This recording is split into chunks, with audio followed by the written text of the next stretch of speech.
Good morning students. आज हम संविधान दिवस के बारे में आपके साथ अपने विचार को या अपने नॉलेज को साझा करने जा रहे हैं। 26 नवंबर 1949 को दुनिया के सबसे बड़े लोकतांत्रिक देश को दुनिया का सबसे बड़ा संविधान मिला। वैसे तो संविधान के बनाने में या संविधान के में बहुत सारे लोगों का अपना अपना सहयोग रहा, लेकिन जैसे ही संविधान आता है या संविधान का नाम लेते हैं तो सबसे पहले हमारे मुख में डॉक्टर बाबा साहब भीमराव अंबेडकर याद आते हैं, क्योंकि संविधान का उन्हें आधार और संविधान के लिए उन्हें स्पाइनल कोड कहा जाता है कि संविधान के लिए उनका क्या वजूद था, क्या उन्होंने संविधान के लिए किया।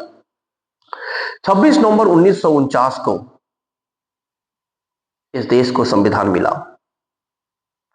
और 2 साल 11 महीना 18 दिन के मेहनत के पश्चात इस देश को सबसे बड़ा और दुनिया का सबसे बड़ा संविधान मिला। अब प्रश्न ये है कि संविधान क्या है। संविधान किसी भी व्यक्ति को उसे अधिकार, मौलिक अधिकार दिलाता है हर क्षेत्र में। जब आजादी मिली उस समय संविधान में 395 धाराएं, 22 भाग व 8 अनुसूचियां थी। संविधान में बहुत सारे लोगों का बहुत बड़ा योगदान रहा है। अलग अलग लोगों का अलग अलग योगदान रहा है। जैसे कहें तो संविधान में BN राव जो संवैधानिक सलाहकार थे उनका भी नाम है, जिनमें लगभग 389 लोगों का इसमें भूमिका है, जिसमें 15 महिलाएं भी थी।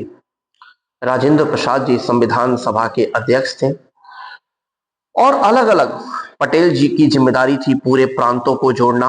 समस्त प्रांत जिसमें 565 प्रांत में 562 प्रांतों को, रियासतों को जोड़ना और एक पूरी तरह से भारत की जो है आधारशिला तैयार करना, जिसमें 3 रियासत को बाद में, जिसमें कश्मीर, जूनागढ़ और हैदराबाद को भारत में विलय करना पड़ा।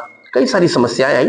हर एक लोगों ने संविधान बनाने में अपनी अहम भूमिका निभाई है, जिसमें अगर हम कहें तो संविधान व्यक्तियों के अधिकार को पूर्णता देता है, क्योंकि सबसे पहली बार संविधान के लिए सोच रखने वाले और इतने बड़े भूभाग में संविधान को समझने वाले जो थे वो मोतीलाल नेहरू थे। उन्होंने माना कि इतने बड़े भूभाग को चलाने के लिए संविधान का होना जरूरी है।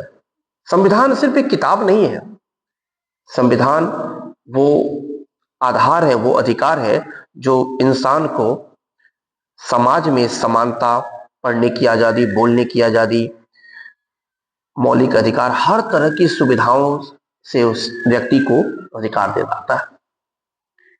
संविधान के बारे में यदि हम कहें तो हमारे देश का संविधान लिखित संविधान है और दुनिया के सबसे बड़े संविधानों में से आता है। इस संविधान सर्वधर्म समन्वय और सभी को लेकर सभी के प्रति समानता के भाव को यहाँ पे दर्शाया गया। संविधान दिवस जैसे कि 26 नवंबर को मनाया जाएगा, क्योंकि दिवस को जानना इसलिए क्योंकि उस दिन को इसलिए हम नहीं भूल सकते क्योंकि उस दिन जो संविधान तैयार हुआ उसमें कई सारे लोगों ने, कई सारे हमारे महापुरुषों ने अपना सर्वोच्च, अपना जो है प्रमुख योगदान दिया। BN राय से लेकर राजेंद्र प्रसाद, पंडित जवाहरलाल नेहरू, उन्होंने लोकतांत्रिकता ढांचे को तैयार किया। हर एक लोगों का संविधान निर्माण में अहम योगदान है। प्रेम बिहारी नारायण राजदादा ने तो संविधान को लिखा, अपने कलमों से लिखा। हर एक लोगों की भूमिका के बाद इस देश को संविधान मिला। इसलिए संविधान का श्रेय किसी एक व्यक्ति को कभी नहीं जाना चाहिए, क्योंकि संविधान पूरे देश का आधार है और उस चीज को बेहतर करने के लिए जितना ज्यादा हो सके सभी लोगों ने अपने भर प्रयास किया और इसमें सफलता भी मिली। तब जाकर हमें संविधान मिला और उसके बाद 26 नवंबर 1949 को संविधान तैयार हुआ और 26 जनवरी 1950 से यह देश संवैधानिक और संविधान के रूप में इस देश का पहचान पूरे विश्व स्तर और दुनिया में होने लगा। आजादी भले ही हमें 47 में लॉर्ड माउंटबेटन के विभाजन, पाकिस्तान विभाजन के पश्चात हमें आजादी मिली, लेकिन आजादी वो आजादी नहीं है। आजादी वो होता है जिसमें हमें वो अधिकार मिलता है, हर तरह के समानता, इक्वालिटी, जाति प्रथा, समाज, वर्ण विच्छेद, सबको समानता की श्रेणी में लाने का जो कार्य है वो हमें इस देश के संविधान ने दिया। और यही कारण है कि संविधान दिवस और संविधान को हम कभी भी नहीं भूल सकते, क्योंकि इसमें कई सारे जो भूमिकाएं हैं, कई सारे जो आधार है। इसका मूल उद्देश्य है देश का सर्वांगीण विकास, जाति प्रथा समाज वर्ण विच्छेद से ऊपर देश को रखा जाए और देश का लोकतंत्र का सबसे बड़ा और लोकतांत्रिक व्यवस्था का सबसे बड़ा त्योहार, हम जब लोकसभा का चुनाव होता है तो उस चुनाव को मानते हैं, और लोकतंत्र का सबसे पवित्र पुस्तक वो है संविधान। इसलिए संविधान को सिर्फ आज के समय में हम सिर्फ संविधान किताब के रूप में न देखकर कि हमें आज 150 करोड़ की आबादी वाले देश में लोगों को जो अधिकार मिला, लोग आज चाहे वो दलित हो, चाहे पिछड़े जाति हो, चाहे ओबीसी हो, चाहे वो ब्राह्मण हो, चाहे क्षत्रिय हो, समानता के दृष्टिकोण से सबको एक श्रेणी में लाने का जो कार्य किया वो संविधान किया। और हमें इस चीज को कतई नहीं भूलना चाहिए कि डॉक्टर बाबा साहब अम्बेडकर संविधान के लिए और वो देश के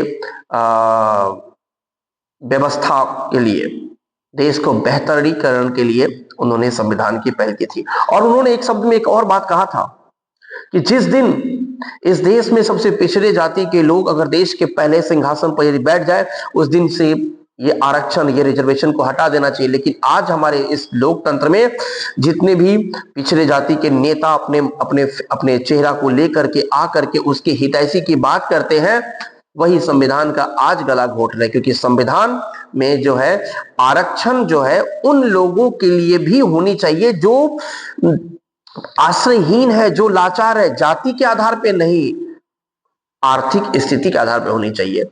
लेकिन आज हमारे लोकतंत्र में जाति के आधार पर आरक्षण की व्यवस्था है। चलिए वो चीज हम अलग नेक्स्ट वीडियो में बात करेंगे, लेकिन हमारा मूल उद्देश्य था संविधान दिवस, जिसको हम जानने का प्रयास करें। निश्चित ही अगले वीडियो में हम आपको बताएंगे कि संविधान का मूल उद्देश्य क्या है और संविधान क्यों हमारे देश के लिए आवश्यक है। धन्यवाद, बने रहिए हमारे वीडियो के साथ।